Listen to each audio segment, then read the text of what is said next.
आपकी पत्नी का कहना है कि जो विवाह के दौरान पैसा खर्चा हुआ है, वहाँ पर लड़की पक्ष का ज़्यादा खर्च हुआ है, जबकि लड़के पक्ष का पैसा खर्च नहीं हुआ है। जबकि आपने इस बात को इस तरह से लिखाया है कि यहाँ पर जो पैसा खर्च हुआ है, वहाँ पर हम दोनों ने आधा-आधा पैसा खर्च किया है। जो भी विवाह के दौरान खर्चे हुए हैं, वहाँ पर जितना खर्चा लड़की पक्ष ने यानी कि वधू पक्ष का है, उतना ही खर्चा वर पक्ष का भी है।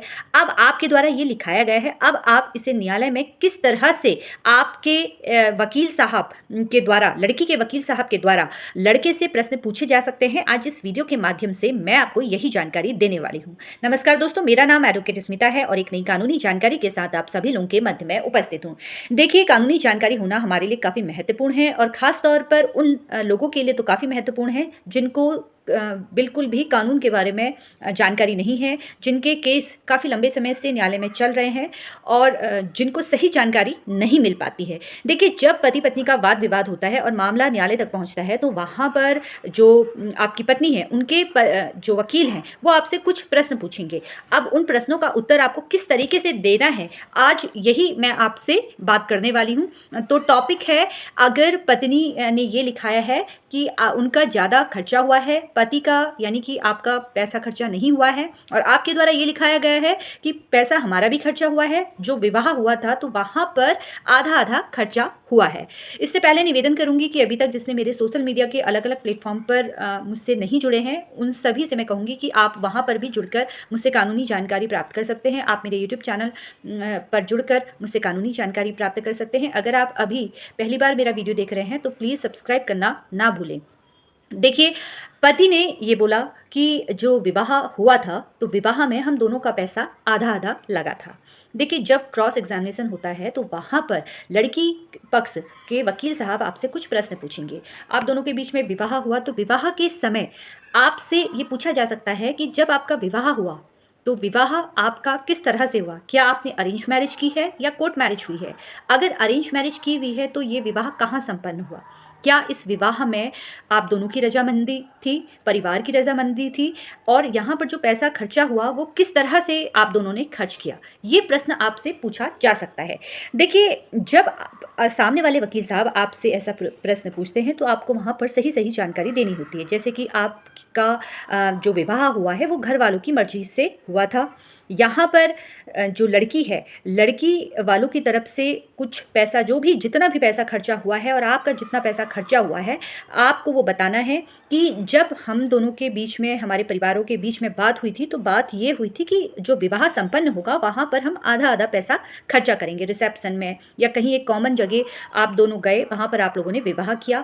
आपके मेहमान और उनके गेस्ट सब एक साथ आए और आपने जितना वो खर्चा हुआ है, वो खर्चा आधा-आधा बाँट लिया।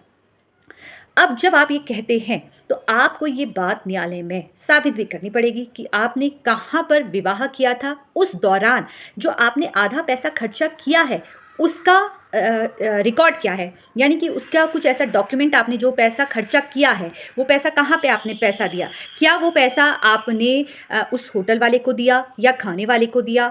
इस तरह से ये प्रश्न छोटे-छोटे पूछे जा सकते हैं, जिसका हिसाब आपको वहाँ पर देना होगा। अगर आप पहले से ये सारी चीज़ें प्लान करके जाते हैं कि आपसे इस तरह से प्रश्न पूछे जाएँगे, तो वहाँ पर आपको बहुत आसानी होगी इन सभी प्रश्नों के उत्तर देने में।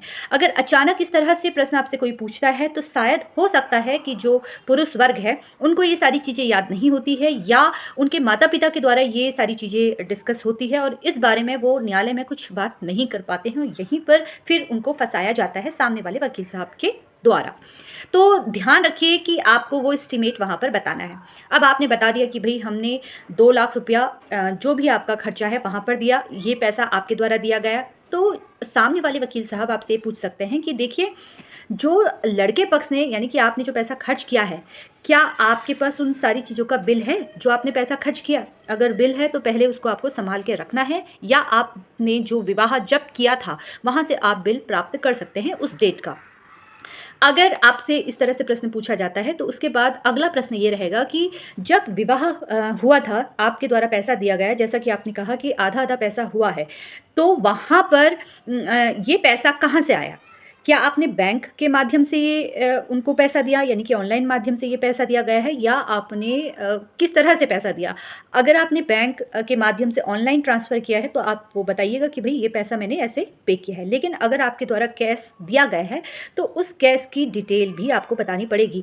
क्या आपके द्वारा इनकम टैक्स फ़ाइल किया गया है? ये सारी जानकारी आपको न्यायालय में देनी पड़ेगी और ये सारी चीज़ें आपके पास डॉक्यूमेंट में होनी चाहिए। जब सामने वाले वकील साहब ऐसा प्रश्न पूछते हैं तो वहाँ पर ये पेपर आपके पास होने चाहिए, क्योंकि अगर आपसे इस तरह से प्रश्न पूछे जाते हैं तो यहाँ पर आपको ये मालूम ही नहीं है कि प्रश्न किस तरह से पूछे जाएंगे और आपको किस तरह से उत्तर देना है। तो ये सारी चीज़ें जो छोटी छोटी चीज़ें होती हैं ये भी न्यायालय में पूछी जा सकती है।